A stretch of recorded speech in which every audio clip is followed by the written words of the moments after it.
शिव महापुराण 15-16 शिव महापुराण का एक भव्य आयोजन इस स्थान पर हो चुका है। उस समय कुछ लोगों ने देखा है। पहले यहाँ पर शिव कथा हुई है और इस आमगांव रिसामा परिक्षेत्र में पहली बार देवी की महिमा, देवी महापुराण की कथा हो रही है और इस दास को देवी की महिमा को गाने का, कहने का सौभाग्य प्राप्त हुआ है। और भी ऐसे समय, कौन से समय? चैत्र नवरात्र नववर्ष में आप हम सब लोग नववर्ष मनाते हैं। कई लोग नववर्ष मनाते हैं जनवरी महीने में। एक जनवरी को नववर्ष मनाते हैं। तो 1 जनवरी नववर्ष नहीं होता है। अगर हिंदू सनातन परंपरा से यदि हम चलें तो चैत्र शुक्ल पक्ष की प्रतिपदा को नववर्ष मनाया जाता है। क्यों मनाया जाता है? इस दिन से ब्रह्मा जी ने सृष्टि की रचना का आरंभ किया है, यहां से शुभारंभ किया है। और आप सभी लोग जानते हैं कि मनुष्य जीवन में आप कुछ कार्य करते तो पहला कार्य आपने क्या किया जीवन में? पहले स्वरूप में एक अच्छा कोई जीवन में अच्छा सत्कार्य किया, सत्कर्म किया हो। लोग क्या याद रखते हैं कि आपने जीवन में कौन सा ऐसा कार्य किया है और कौन सा कार्य करके यहां से आप जा रहे हैं। ये जीवन का एक सबसे बड़ा लक्ष्य है। लेकिन एक बात ध्यान रखना मेरी मैया, संसार में रुलाने वालों की कमी नहीं है। भैया लोग नाना प्रकार के विचारों से, नाना प्रकार के स्वरूपों से, नाना प्रकार के व्यवहारों से, नाना प्रकार के आचरणों से आज का समय ऐसा है, रुलाने वालों की कमी नहीं है। आचरणों से बालक रुलाता है माता पिता को, निर्धन को धनवान रुलाते हैं, अज्ञानियों को ज्ञानी, यानी नाना प्रकार के लोग जो है घर में भी देखिएगा। कमी है तो हमें हंसाने की। अगर कोई दुखियारी हमारे पास यदि आ जाए या कोई दुखी यदि हमें दिख जाए, यदि हमने अपने वाणी से, अपने व्यवहार से यदि उन्हें हंसा दिया, उनकी हंसी में ही भगवान में नजर आते हैं। भगवान को देखना हो तो भगवान कहां नजर आते हैं? भगवान को यदि स्वरूप को यदि देखना हो, समझना हो, पहचानना हो तो भगवान आपको ऐसे दिखेंगे नहीं। साक्षात अर्जुन जैसे भी भगवान को नहीं देख पाए, समझ नहीं पाए। साथ में रहने के बाद में भी विराट रूप का धारण, विराट रूप का दर्शन कराना पड़ा। फिर भी उस विराट रूप को अर्जुन जैसे सामर्थ्यशाली होकर भी भगवान के दर्शन नहीं कर पाए तो आप और हम तो एक साधारण हैं। और उस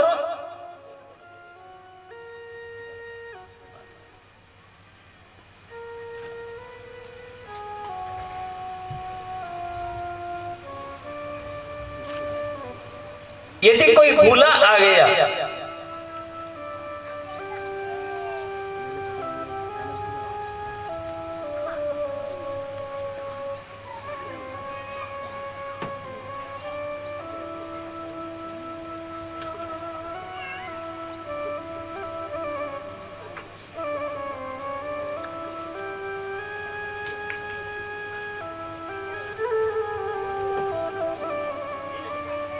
तो उसे हमने राह दिखा दी। तो ये होता है ज्ञान, ये होती है जीवन की मधुरता। लोग क्या करते हैं उसे न देखिएगा, हम क्या कर रहे हैं उसे हमें देखना है। पूज्य गुरुदेव आचार्य श्री राम शर्मा जी के वाक्य हैं। गुरुदेव कहते हैं हम सुधरेंगे युग सुधरेगा। आचार्य गुरुदेव जी के वाक्य हैं, वृद्ध वाक्य हैं। अगर जीवन में हमने अनुसरण कर लिया तो समझ लेना कि हमारा कल्याण हो गया। कैसे कल्याण हो गया? हमारे जीवन का, हमारे जीवन के परमार्थ का कल्याण हो गया। तो गुरुदेव कहते हैं हम सुधरेंगे, बोलिए ना, आवाज कम लग रही है आप लोगों की। मुझे मालूम है नवरात्र का व्रत चल रहा है और आप लोगों को, पुरुषों के अपेक्षा माताओं को उपवास, या 90% लोग उपवास, पुरुष मंडली भी होगी, क्योंकि उपवास में नियम का बड़ा प्रधानता रहती है। उपवास मतलब त्याग। किसके लिए त्याग? अपने आदि शक्ति परांबा जगत जननी को समझने के लिए, अपना कल्याण करने के लिए त्याग की भाव हमारे जीवन में बनी रहती हैं। तो अभी मां सरस्वती का पूजन हो रहा है, तो हम भी कहें कि सरस्वती अर्थात ज्ञान, ज्ञान की देवी सबसे बड़ी होती है, इसलिए मां सरस्वती को हम वंदन करते हैं। आप सभी लोग ताली बजा करके ये गंधर्व गणों का पूजन करते हुए ताली सेवा के साथ, या कुंदेन्दु तुषार हार धवला, या शुभ्रवस्त्रावृता, या वीणा वरदंड मंडित करा, या श्वेत पद्मासना, या ब्रह्माच्युत शंकर प्रभुतिभिः देवे सदा वंदिता, सा मां पातु सरस्वती भगवती निशेष जाड्यापहा,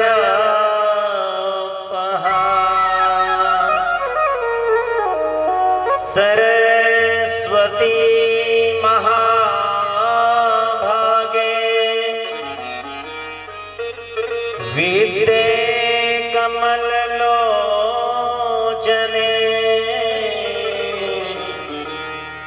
विद्यारूपे विशालाक्षी, विद्या देहि नमोस्तुते, विद्या देहि नमोस्तुते। बोली सरस्वती मैया की।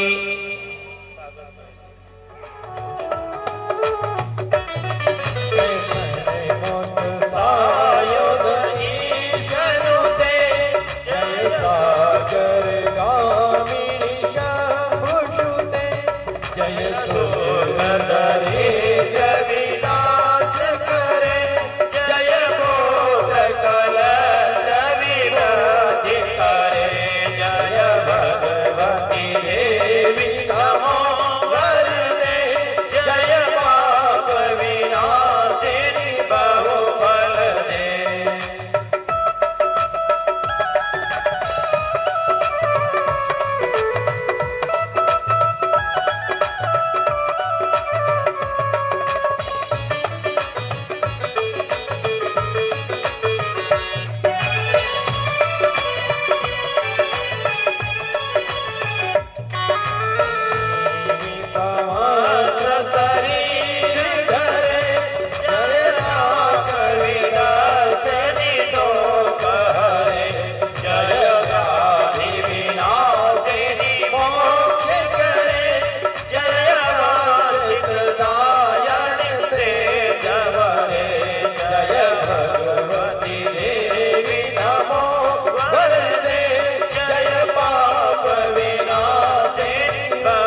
सरस्वती मैया की जय।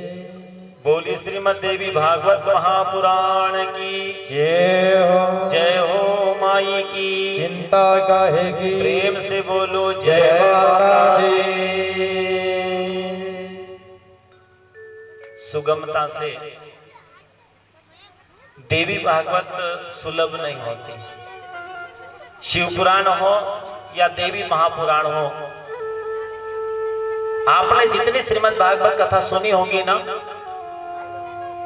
उतनी देवी भागवत नहीं सुनी होगी।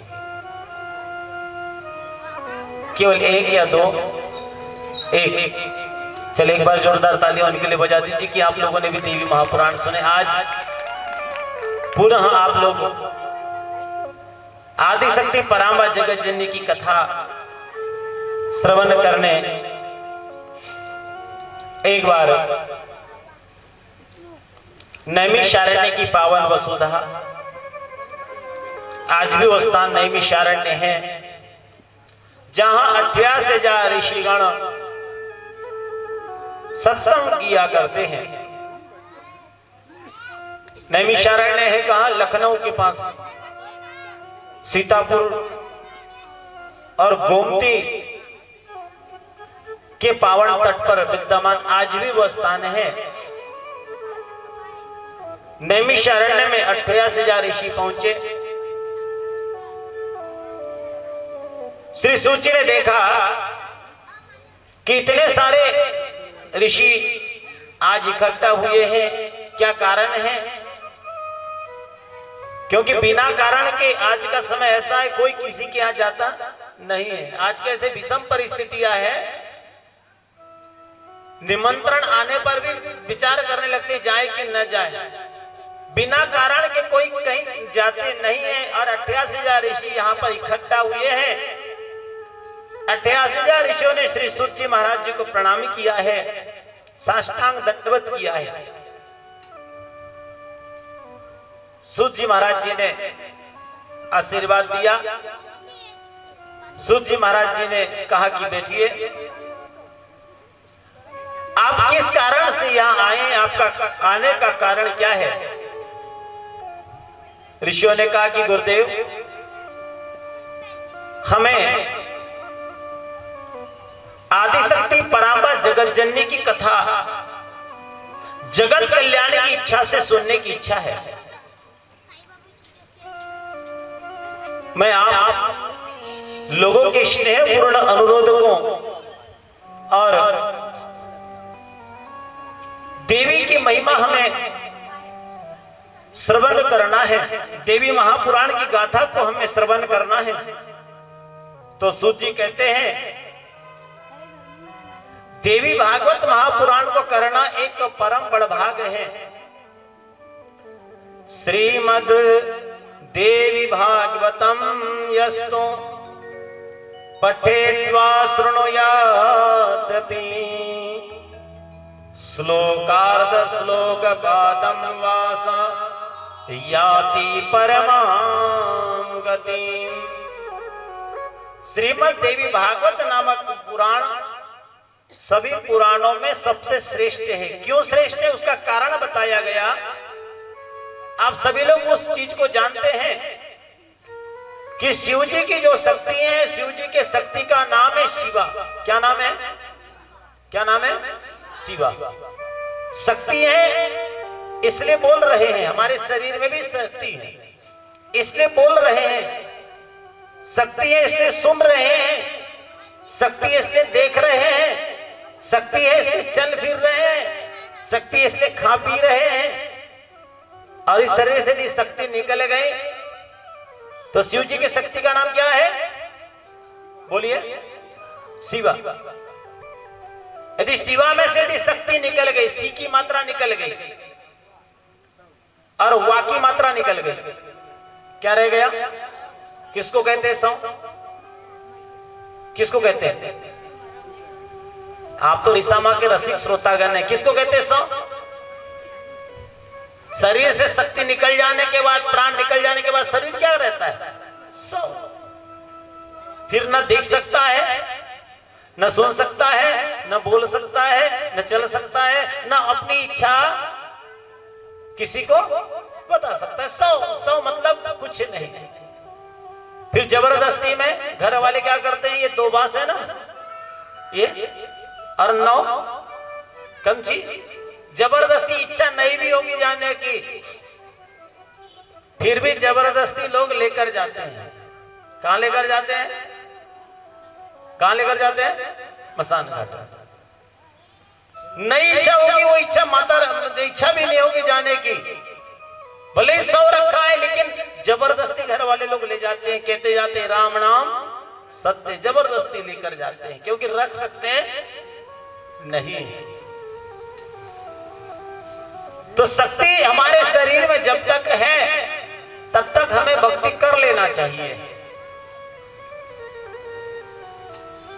तो सूत जी कहते हैं कि हे ऋषिवरों, जन कल्याण के लिए सर्व मंगल मांगल्ये शिवे सर्वार्थ साधिके शरणे त्र्यंबके गौरी नारायणी नमो अस्तुते। तो जन कल्याण की भावना से आपने परोपकार के लिए, परहित के लिए श्रीमद् देवी भागवत की बात यदि आपने कही है, तो श्रीमद् देवी भागवत मुक्ति, भुक्ति और रिद्धि सिद्धि प्रदान करने वाला यह पुराण है। आप ध्यान पूर्वक सुने। श्रीमद् देवी भागवत महापुराण सभी शास्त्रों और पुराणों का शिरोमणि ग्रंथ है। इसलिए ग्रंथ है कि शक्ति शरीर में विद्यमान है। इसकी महानता के समक्ष अन्य तीर्थ, अन्य कोई पुराणों की गणना नहीं है। यह वास्तविकता इस पुराण की इतना अधिक महत्तम कहा जाता है कि पापों के नष्ट हो जाने से मनुष्य को पाप के फलस्वरूप मिलने वाली वेदना, दुख, शोक तथा क्लेश आदि भुगतने पड़ते हैं। जिस प्रकार पूरब का पश्चिम में कभी न उदे प्रभात, लिखा न मिटे नसीब का लिखा जो है प्रभु के हाथ। जिस प्रकार सूर्य के उदित होने पर अंधकार दूर हो जाता है, उसी प्रकार अज्ञानता में यदि ज्ञान का प्रकाश आ जाए, अज्ञानता में ज्ञान का प्रकाश आ जाए, तो हमारे जीवन से हम नरक से जाने से बच सकते हैं।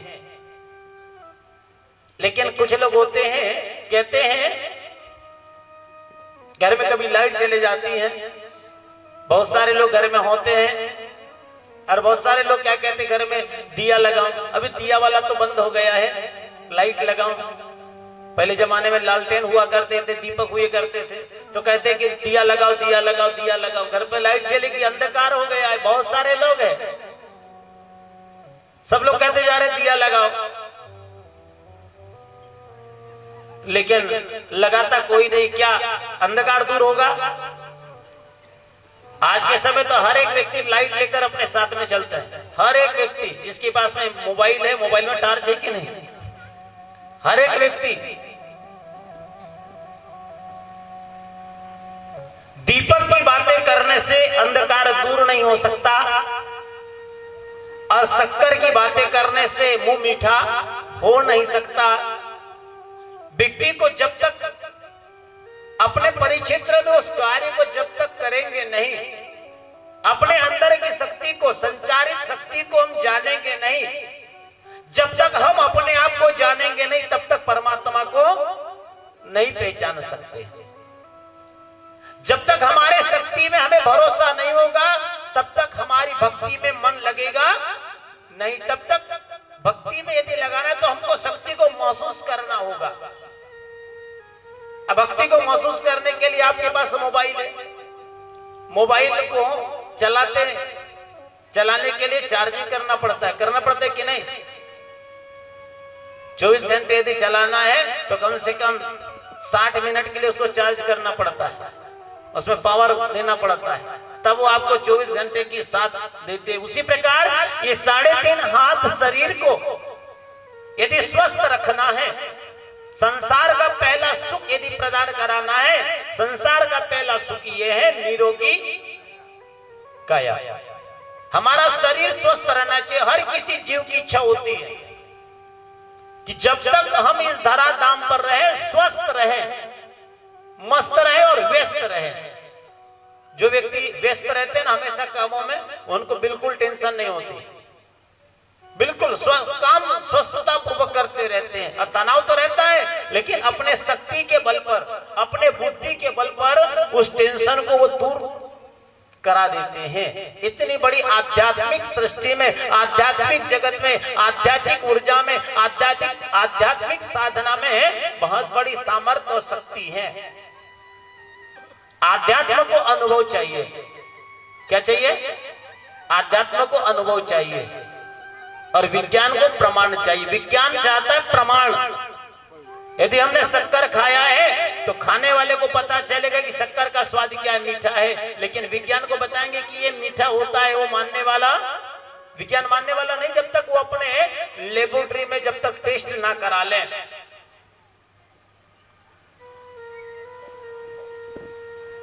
पुराण सुनने से क्या होता है? पुराण सुनने से ज्ञान और विज्ञान की बातें हमें पता चलती हैं। कथा श्रवण करने से हमारे अंदर का अंधकार दूर हो जाता है, चिंता आदि व्याधि तथा कष्ट सभी बाधाएं नष्ट हो जाते हैं। सूत जी के मुखारबिंद से 88,000 ऋषियों ने श्रीमद् देवी भागवत की कथा को श्रवण जब किया है तो 88,000 ऋषियों ने कहा कि गुरुदेव, श्रीमद् देवी भागवत महापुराण का इतिहास क्या है? श्रीमद् देवी भागवत महापुराण को किन किन ने सुना है? श्रीमद् देवी भागवत महापुराण किन किन कामनाओं से की जाती है? और देवी महापुराण सुनने का नियम क्या है? तो श्रीमद् देवी भागवत महापुराण का इतिहास, पूजितम यदग्रहे नित्यम श्रीमद् भागवतम पुस्तकम तदग्रहं तीर्थभूतम हि वसता पापनाशनम। सूजी कह रहे हैं महर्षि पाराशर के तेज से और माता सत्यवती के उदर से वेद व्यास जी ने अपने समय के मनुष्य को देखते हुए सर्वप्रथम एक वेद के 4 भाग किए। बोले महर्षि वेद व्यास जी महाराज की। किसके पुत्र हैं? पाराशर जी के, माता सत्यवती के पुत्र व्यास जी। और व्यास का मतलब होता है विस्तार करना। 4 भागों में, और वो 4 भाग अपने शिष्य को उन्होंने पढ़ाया है। और उन्होंने वेद अध्ययन के अनाधिकारियों का तथा अल्पमत वाले मनुष्य के कल्याण की कामना से 18 पुराणों की रचना करी। 18 पुराण और एक सबसे बड़ा ग्रंथ है जिसे हम कहते हैं महाभारत। सबसे बड़ा ग्रंथ है। कितने श्लोक हैं? 1,00,000 श्लोक हैं महाभारत में। एक बात बताइए मेरी मैया,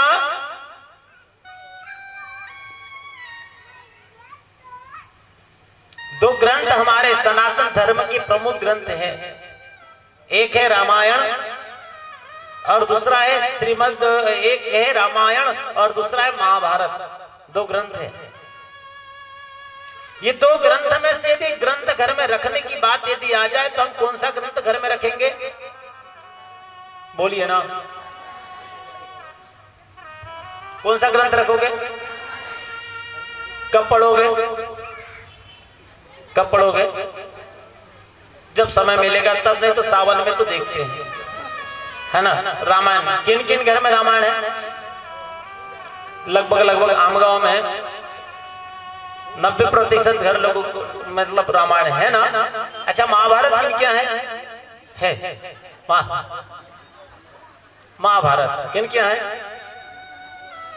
अच्छा, रामायण रखते हैं, साल में 1-2 बार पढ़ते हैं, ठीक है ना। महाभारत घर में नहीं रखते, लेकिन महाभारत ग्रंथ घर में नहीं है। लेकिन ऐसा घर बताओ जिस घर में महाभारत न होता हो। ग्रंथ घर में नहीं है, लेकिन बिना महाभारत के घर की चटनी चावल सब्जी रोटी बनती, बिना महाभारत किए कपड़े लत्ते आते, बिना झगड़ा महाभारत किए श्रृंगार का सामान, अरे बोलो ना। ग्रंथ घर में नहीं है, फिर भी बिना महाभारत की कोई चीज मिलती नहीं है। किसी का थोड़ा बड़ा ज्यादा हो जाता है, किसी का थोड़ा होता है, किसी के यहाँ महाभारत रोड पे आ जाता है, नहीं तो किसी घर का महाभारत 4 दीवारों के अंदर में महाभारत निपट जाता है। कि ऐसे घर है कि 4 दीवारों के बीच में महाभारत हो जाता है, पड़ोसी को पता नहीं चलता। और कई क्या महाभारत ऐसा होता है, बात कुछ नहीं रहती, लेकिन गांव गली मोहल्ला हो जाता है। और महाभारत की रचना किसने करी? वेद व्यास जी ने। बोले व्यास जी महाराज की। और लिखा किसने? भगवान गणपति जी ने। वेद व्यास जी ने कहा है और गणेश भगवान ने लेखन किया है, लिखे हैं। और गणेश भगवान ने जब लिखे हैं तो आप जानते हो 10 दिन बाद गणेश भगवान को जल में ठंडा कर देते ना, करते कि नहीं? जल में ठंडे करने से गणेश भगवान बड़े प्रसन्न होते। क्यों? जब महाभारत ग्रंथ की रचना की गई, वेद व्यास जी कहते जा रहे हैं और गणेश भगवान लेखन करते जा रहे, लिखने जा रहे हैं। कष्ट किसको होगा? बोलने वाले को कि लिखने वाले को? आज थोड़ा उल्टा हो गया। हमने अपने व्यास जी, हमारे काका जी को लिखने के लिए हमने इनको आज बताया है, पूरा एक डायरी लिखने के लिए इनको हमने आज बताया। यहाँ पर वेद व्यास जी ने गणेश भगवान को लिखने का कार्य दिया। लगातार गणेश भगवान लिखते जा रहे। लिखने के बाद क्या हुआ? बिना रुके लिखते जा रहे हैं। कष्ट किसको होगा? कहने वाले को कि लिखने वाले को? कई लोग होते हैं ना, बोल देते हैं, करते नहीं है। करने वाले को कष्ट होता है कि नहीं? करने वाले को नाम होता है कि नहीं? लिखते जा रहे। जब पूरा ग्रंथ लिख करके तैयार हो गया, तब व्यास जी ने देखा कि गणेश भगवान का अंग एकदम गर्म हो गया है, उष्ण हो गया है, तेज हो गया है और लाल लाल हो गए हैं। माथा एकदम लाल लाल हो गया है, माथे पे पसीना लटक रहा है और लेखन करते करते एकदम आग के जैसे हो गए हैं। जैसे व्यास जी महाराज जी ने देखा, ओहो श्री गणेश भगवान, आप बिना रुके आप लिखते जा रहे, इतना उष्ण हो गया, इतने उष्ण हो गए हैं। तो वेद व्यास जी ने गणेश भगवान के ऊपर ठंडा पानी छोड़े। तब से गणेश भगवान बड़े प्रसन्न हुए हैं और तब से गणेश भगवान को 10 दिन के पूजन करने के बाद जल में ठंडा कर देते हैं। और जल में ठंडा करने से भगवान गणपति जी बड़े प्रसन्न हो जाते हैं। बोली श्री गणेश भगवान की जय। अरे गली गली और गांव शहर में पीटो आज ढिंडोरा रे। अरे गली गली और गांव शहर में पीटो आज ढिंडोरा रे। अरे डूब गओ पानी में देखो पार्वती को छोरा, डूब गओ पानी में देखो पार्वती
अरे डूब गओ पानी में देखो पार्वती को छोरा, डूब गओ पानी में देखो पार्वती को छोरा।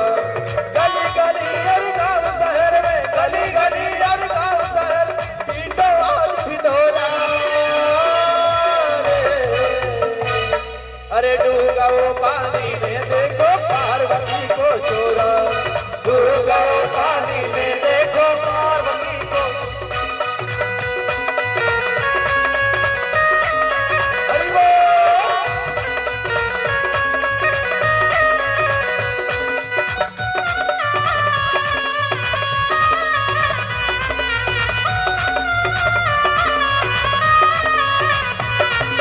माता पार्वती दोनों में ऐसे हंस के बोली, ऐसे हंस के बोली, ऐसे हंस के बोली।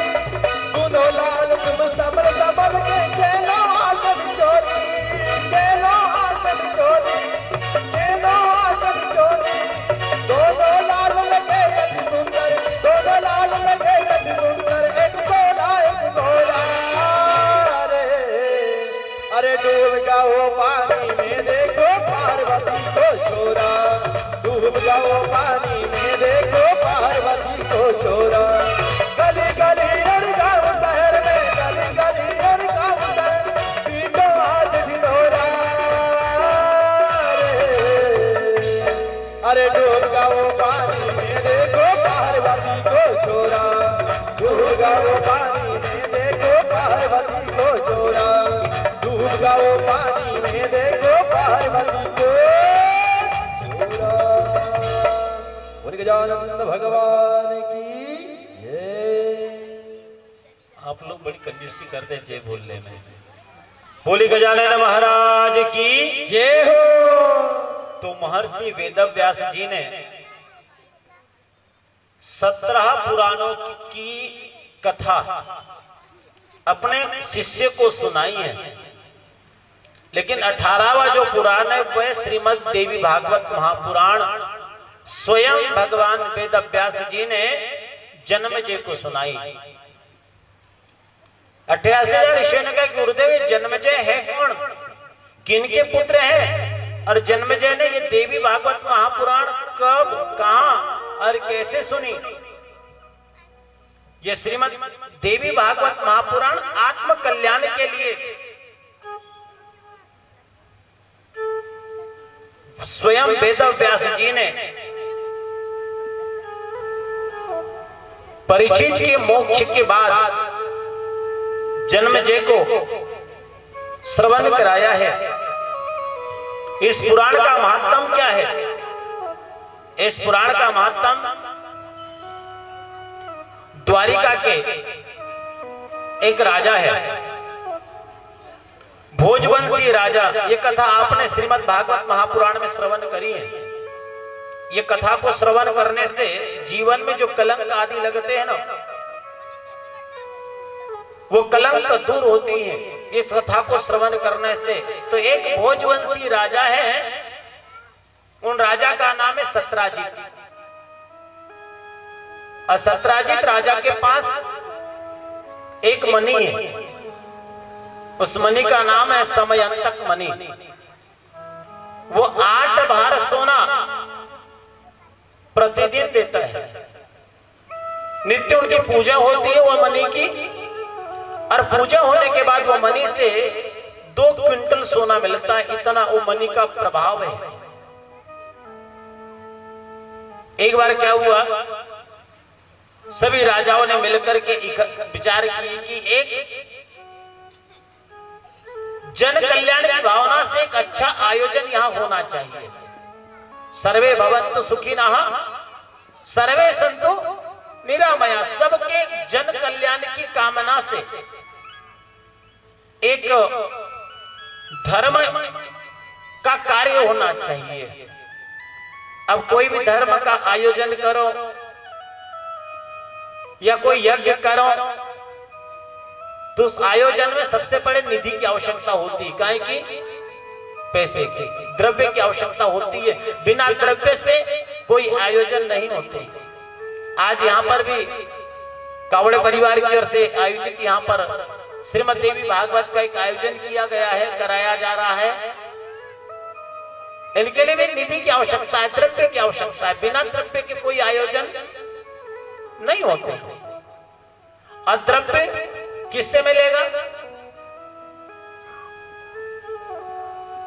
बड़े लोगों से, धनवान लोगों से। बड़ी इच्छा रहती है कि धनवान लोग बड़ा दान दे देंगे तो कार्य में बड़ी सफलता मिल जाएगी। लेकिन कहा जाता है जितने बड़े व्यक्ति होते हैं ना, एक प्रकार के बड़े कंजूस होते हैं। छोटे व्यक्ति जो होते हैं ना, वो व्यक्ति उदारता का परिचय देकर के बोले चलो दान दे के आ जाते हैं। सबसे ही दान निकलना बड़ा मुश्किल होता है, और भक्ति करना भी सबसे बड़ा कठिन होता है। जरूरी नहीं है कि बड़ा धनवान व्यक्ति हो तो बड़ी भक्ति कर लेता हो। कई लोग तो दिखावे की भक्ति करते हैं, मात्र लोगों की नजरों में दिखने के लिए, अपने लिए नहीं। अरे लोगों की नजरों में मत दिखो, अपने नजरों में उठे उठकर आ जाओ। उसमें उस सभा में, धर्म सभा में भगवान श्री कृष्ण और अन्य यादव, बड़े बड़े राजा वहां पर हैं। वहां पर बात रखी गई कि धर्म यज्ञ कराने के लिए सत्राजित कहिए आप कितना दान दोगे? सत्राजित ने कहा मैं कोई दानवान नहीं दे सकता, मेरे पास कुछ नहीं है, मैं यहां आपका सहयोग नहीं कर सकता। जब पहले व्यक्ति ने कह दिया कि नहीं हो सकता, मैं कुछ दान नहीं दे सकता, तो दूसरे व्यक्ति के क्या उम्मीद करें? कोई भी दान देने के लिए तैयार नहीं हुए। सभा बर्खास्त हो गई। सब राजा जहां जहां से आए हैं, सब राजा अपने अपने यहां चले गए। जाने के बाद हुआ क्या? सत्राजित के भाई जिनका नाम है प्रसेन, सत्राजित से प्रसेन ने वो मणि मांगा, और वो मणि सत्राजित ने भाई को दे दिया। अब भाई ने वो मणि पहन लिया, पहन करके कहां गए? जंगल। ओ मेरी मैया, आप कथा सुनने आए हो, अच्छी बात है, लेकिन पड़ोस वाली को आप देखते जा रहे हो, उसने कितने मंगलसूत्र पहनी है। एक पहनी है तो आप विचार करोगे कल मैं 2 पहन के आऊंगी, है ना? आज इसने कितने रुपए की साड़ी पहन के आई है? 500 रुपए की। मैं कल 1000 की पहन के आऊंगी। ये तो कथा वथा में ध्यान नहीं है आप लोगों का। आपका ध्यान किधर है? पड़ोसी के तरफ।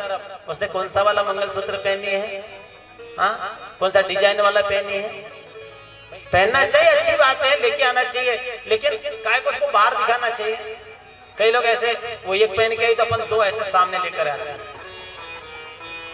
आप लोग यहाँ भागवत कथा में आए हो ना, तो यहाँ श्रृंगार आभूषण ज्यादा लाने की जरूरत नहीं। पड़ोस वाली कैसी क्या मालूम कहाँ की चोटी ना गई है, आप पहचानते। आप तो इतने मगन हो जाओगे, इतनी कथा में आपका मन लग जाएगा। कथा देवी महापुराण की आध्यात्मिक कथा है।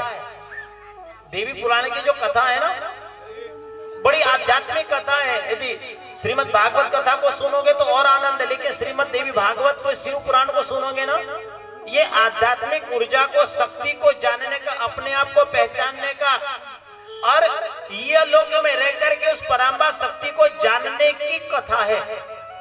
हाँ, आप कथा में आ गए 2-4 मंगलसूत्र पहन करके ऐसे सामने कर रहे हो, बाजी वाली कहां से क्या मालूम, धीरे से चोटी ने अपना धीरे से अपना काम बजा कर निकल गई। आप लोग फिर कल बोलोगे अरे रे रे रे रे रे। श्रीमद् भागवत कथा में गए, एक तो सोना बड़ा महंगा हो गया है ना, है कि नहीं? तो काहे को ज्यादा दिखाना, एक पहनो, बड़ी अच्छा सा पहनो, है ना? और आप लोग चप्पल जूता भी लेके आते हो ना, तो आपकी चप्पल जूता कभी चोरी नहीं जाएगी। कहीं पर भी एक सूत्र आपको आज मैं दे रहा हूं, कथा में आए हो, ध्यान उधर ही आपका, कहां पर? चप्पल जूता के तरफ। आपको एक सूत्र दे रहा हूं, कभी भी आपकी चप्पल जूता चोरी नहीं जाएगी। किसी के घर में भी जाओ, चप्पल जूते को कहां रखना बताऊं? एक को सामने वाले गेट में, और दूसरी चप्पल को पीछे वाले गेट में।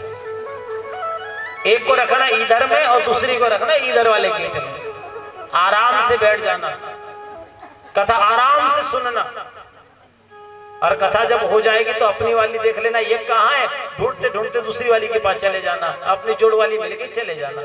दोनों साथ में रखोगे तो कहेंगे कि ये तो अच्छा है, अच्छी नई वाली ले जाने के लिए रखा है। दोनों एक साथ रहोगे तो चली जाएगी, और अलग अलग रखोगे तो नहीं जाएगी। एक को अब कल से ध्यान रखना, एक को पंडाल के सामने एक, और दूसरी पंडाल के पीछे। बोलो जय माता दी, प्रेम से बोलो ना, जोर से बोलो जय माता। अरे मैया बोलो, जय माता। भैया बोलो जय माता। जयकारा शेर वाली दा बोल सच्चे दरबार की जय हो। तो भाई ने मांगा तो दे दिया, और भाई भी कैसा, वो मनी को लेकर के ऐसा सामने लटकाते हुए गया, ऐसा सामने ऐसा पहन करके, और जंगल में गया। जंगल में क्या काम मनी का, तो प्रसेन को एक सिंह ने मार दिया, और प्रसेन के पास से वो मनी ले जा करके जाने लगे तो एक भालू मिल गया रिछ, और भालू ने सिंह को मार करके, वो भालू ने मनी लेकर के चला गया, अपने बालक को खेलने के लिए दे दिया। इधर हुआ क्या, सारे द्वारिका में चर्चा फैल गई। देखो देखो, द्वारिकाधीश ने सत्राजित राजा से समय तक मनी की मांग करी थी, और राजा ने मनी नहीं दिए, तो द्वारिकाधीश श्री कृष्ण ने सत्राजित प्रसेन को मार दिए। आज भगवान को कलंक लग गया। और मेरी मैया, काजल से यदि काला कोई चीज कोई वस्तु है तो वह कलंक। मनुष्य सब चीज सह सकता है, लेकिन कलंक जीवन में लग गया, अपमान जहां हो गया, एक बार का मरना अच्छा, मरेंगे तो एक ही बार ही शरीर से प्राण निकलेंगे, लेकिन किसी ने अपमान कर दिया तो जब तक हम जिंदा रहेंगे ना, तब तक हमारे मन में रहेगा कि इस व्यक्ति ने हमारा अपमान किया था। जब तक जिंदा रहेंगे तब तक हमारे जीवन में वो बात दिखती रहेगी। और कलंक जीवन में यदि लग गया तो मनुष्य सब सह सकता है, लेकिन कलंक नहीं। और कलंक अच्छे अच्छे व्यक्ति को भी लग जाता है। जिनने चोरी नहीं की उनको घर वाले बोलते जबरदस्ती में चोरी का कलंक लग जाता है। कहीं माताएं लोग भी हैं। कलंक कब लगता है? भाद्रपदम शुक्ल पक्षे चतुर्थीयां तिथो चंद्र दर्शनः। भाद्रपद शुक्ल पक्ष का चंद्रमा निषिद्ध माना गया है, दर्शन नहीं करना चाहिए। कौन से दिन? जिस दिन गणेश जी की स्थापना होती है उस दिन। और उस दिन तो चंद्रमा का दर्शन कर लेते हैं, उनको जीवन में कलंक लगता ही है। अब कलंक लग गया तो क्या करना चाहिए? कई लोग तो कलंक लग गया करके तो कई लोग गांव धन परिवार छोड़ करके चले जाते, कलंक लग गया ऐसा सोच करके कई लोग मर जाते हैं। मरना उपाय है क्या? मरना उपाय है क्या? देवी महापुराण कहते हैं कि हमारे जीवन में यदि कलंक यदि लग गया तो हमें जीवन की सत्यता की ओर खोजना चाहिए। औरों के नजरों से भले गिर जाओ, खुद की नजरों से न गिरो। आप औरों के नजरों से मत भले गिर जाओ, लेकिन आप में एक सत्यता होनी चाहिए कि हाँ मुझसे गलती नहीं हुई है, मैंने चोरी नहीं करी है, मैंने अपराध नहीं किया है। जीवन में दो चीज अवश्य होनी चाहिए। देवी महापुराण कहते हैं कि जीवन में अभिमान कभी नहीं करना चाहिए और स्वाभिमान कभी छोड़ना भी नहीं चाहिए। हमने देखा है, सुना है कथाओं में, बड़ों बड़ों का अभिमान चला गया, बड़े बड़े चले गए, अभिमान में तीनों गए, मान सम्मान और वंश। काय में? अभिमान में तीनों गए, मान सम्मान और वंश।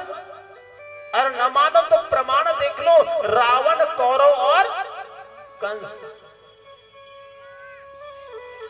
बड़ों बड़ों की अकड़ निकल गई है। जो झुकता है ना, उसी को कुछ प्राप्त करने की योग्यता या प्राप्त करने की अभिलाषा या प्राप्त उसी को होता है जो झुकता है। कहते झुकता वही है जिस वृक्ष में फल लगे होते हैं। अकड़ तो मुर्दे की पहचान है कहा जाता है। अब भगवान को कलंक लग गया तो भगवान द्वारिकाधीश ने क्या किया, उस सत्यता की खोज करने के लिए भगवान अपने साथियों के साथ लेकर के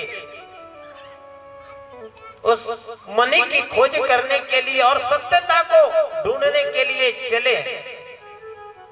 सैनिकों के साथ चले चले, देखा जहां प्रसेन मरा पड़ा हुआ है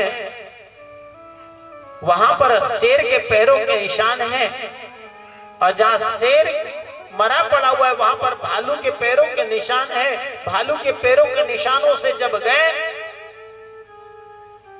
तो सामने एक विशालकाय गुफा है। उस गुफा में देखा कि बड़ा विशालकाय गुफा है। सैनिकों से कहा कि तुम बाहर ही रुको, मैं आता हूं। और द्वारिकाधीश श्री कृष्ण उस गुफा में प्रवेश करते हैं।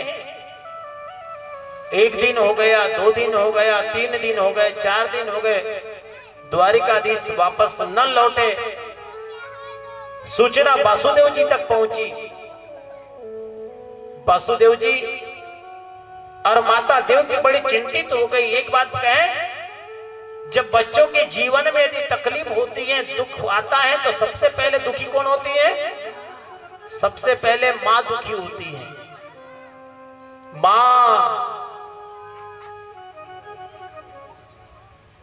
माता देव की बड़ी दुखित हो गई कि मेरा बालक अभी तक नहीं आया, मेरे बालक को क्या हो गया होगा। और उतने में वसुदेव और देवकी को दुखियारी देख देख कर देवर्षि नारद जी का आगमन हो गया है। देवर्षि नारद जी महाराज जी ने, नारद उन्हें कहते ना रम ज्ञानम ददाति इति नारदः, जो ज्ञान देते उन्हें नारद कहते। नारद जी महाराज का आगमन हो गया है। नारद जी ने कहा कि महाराज आप बड़े व्याकुल लग रहे हैं, आपके व्याकुलता का कारण क्या है? तो उन्होंने कहा कि नारद जी आप तो सर्वज्ञ हैं। श्री कृष्ण गए हुए 4 दिन हो गए, पता अभी तक नहीं चला कि कहां है, किस अवस्था में, कैसे, नहीं पता। आप बताओ ना मेरे बालक कैसे मिलेंगे। उनके जीवन में यदि कष्ट हुआ हो, दुख यदि हो, तकलीफ यदि हो, तो कैसे दूर हो। नारद जी ने कहा कि आप देवी भागवत पुराण सुनने का परामर्श, आप श्रीमद् देवी भागवत महापुराण करो। वसुदेव जी ने जगदम्बा की महिमा से अपना परिचय प्रकट करते हुए बताया। नारद जी ने जब बताया कि आप श्री कृष्ण को सकुशल देखना चाहते तो देवी भागवत महापुराण का आरंभ करो, देवी कथा को सुनो। तो वसुदेव जी ने कहा कि मैंने एक बार देवी भागवत महापुराण कब सुनी थी? जब महाराज कंस के अत्याचार से, जब कंस ने हमारे 6 पुत्रों का वध कर दिया था। हमारे गुरुदेव, हमने गुरुदेव से निवेदन किया कि गुरुदेव महाराज कंस ने हमारे 6 पुत्रों को मार दिया, अब सहा नहीं जाता, तो हमें क्या करना चाहिए? तो गुरुदेव ने आज्ञा दी कि श्रीमद् देवी भागवत महापुराण का वाचन करो। लेकिन महाराज कंस कारागृह में कहां देवी पुराण करने देंगे। इसलिए वसुदेव जी ने गर्गाचार्य जी को संकल्प दिया और संकल्प देकर के कहा कि गुरुदेव आप हमारे निमित्त देवी महापुराण की कथा का आयोजन करिए, अनुष्ठान करिए। और गर्ग मुनि ने हमारे निवेदन को स्वीकार करते हुए विंध्याचल में जाकर के ब्राह्मणों के साथ विधि पूर्वक देवी महापुराण का आयोजन किया, नवारण पारायण किया और पाठ की समाप्ति पर आकर मुझे बताया कि एक आकाशवाणी हुई कि आपके घर साक्षात परमपिता परमात्मा नारायण के रूप में अवतरित होने वाले हैं और उस बालक को आप नंद यशोदा के यहाँ पहुंचा दो। और उसी समय वहां उत्पन्न यशोदा मैया की पुत्री को लाकर के कंस को सौंप दे। कंस उस बालिका को पृथ्वी पर पटकेगा और उसी समय वह बालिका कंस के हाथ से छूटते ही दिव्य शरीर धारण करके मेरे ही अंश रूप में अर्थात लोक कल्याण के लिए विंध्याचल पर निवास करेगी। बोले विंध्याचल वासिनी मैया की। और गर्ग मुनि के मुख से देवी के वरदान को सुनकर के पत्नी के साथ बड़े प्रसन्न हुए कि आज उस आदि शक्ति परांबा जगत जननी की बड़ी महिमा है, जिन्होंने संकट के काल में हमारी रक्षा करी, आज भी हमारे बालकों की रक्षा करेगी। गर्ग मुनि के वचनानुसार सारी घटनाएं घटी और मैं अपने पुत्र रत्न को अर्थात श्री कृष्ण को सुरक्षित रख पाया। यह सारा विवरण सुनाकर वसुदेव नारद जी से बोले, हे देवर्षि, देवी की महिमा तो आप, देवी की महिमा का तो आप, देवी की महिमा का तो तब से मैं कायल हूं जब से मां भगवती ने हमारे बालकों की रक्षा करी है। नारद जी, आप ही उस देवी महापुराण का नवारण पारायण करें। वसुदेव ने और माता देवकी ने एक व्यास मंच बनवाया। देवी महापुराण का आयोजन प्रारंभ हुआ और नारद जी ने वसुदेव और देवकी को किस लिए, भगवान जो द्वारिकाधीश श्री कृष्ण है, जो अभी कहीं गए हैं पता नहीं है। सैनिक लोग कहने लगे कि गुफा में गए, क्या हुआ पता नहीं। उनके संकट को दूर करने के लिए माता पिता वसुदेव और देवकी ने नवारण पारायण किया है। और उधर श्रीमद् देवी भागवत महापुराण का वाचन पूर्ण हुआ। नारद जी महाराज की व्यास जी महाराज की पूजा हुई और उधर से सूचना मिली है। उधर भगवती की माया से भगवान श्री कृष्ण जब गुफा में प्रविष्ट हुए तो उस भालू के साथ भगवान ने 27 दिन तक युद्ध किया। कितने दिन तक? 27 दिन तक युद्ध किया। और 27 दिन तक युद्ध करने के बाद वो भालू पहचान गए कि बस मेरे राम, आप ही मेरे राम हो। मैं पहचान गया आपको। कैसे आना हुआ? भगवान ने कहा, क्या बताए, हम एक मणि की खोज में